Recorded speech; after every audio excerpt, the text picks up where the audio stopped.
ইসলামী ভাইরা, এটা হলো কুতুবুল আকতাব হজরত আলী শাহ রহমতুল্লাহ আলাই জামা মসজিদের পুকুর। এটা আমরা ছোটোকালে, এটা আমার স্মৃতি বিজড়িত একটি পুকুর। আমি পাশে কাটাখালী প্রাইমারি স্কুলে যখন আমরা পড়তাম, এই মসজিদে আমরা নামাজ আদায় করতাম। তখন মসজিদে আসলে আমাদের শিক্ষকরা আমাদের একটি বাধ্যতা করতেন আমাদের টুপি পরিধান করার জন্য। সেই সকল শিক্ষক আজ আমাদের মধ্যে নেই। আমি তাদের জন্য প্রতিনিয়ত আমরা দোয়া করি।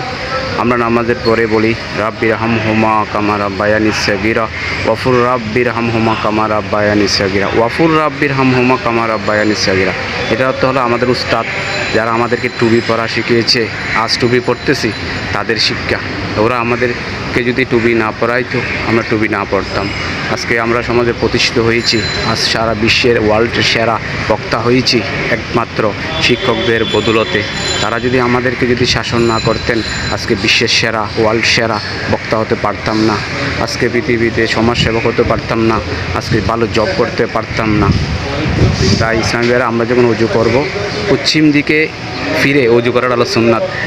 পশ্চিম দিকে ফিরে উজু করার সওয়াব বেশি, ফায়দা বেশি। তাই আপনারা পশ্চিম দিকে ফিরে উজু করবেন, সবসময় উজু অবস্থা থাকবেন। আমিও নিয়ত করেছি, চেষ্টা করি সবসময় উজু অবস্থা থাকার জন্য। আপনারাও উজু অবস্থা থাকবেন ইনশাআল্লাহ। আল্লাহ সুবহানাহু ওয়া তাআলা আমাদের সহায় হোক।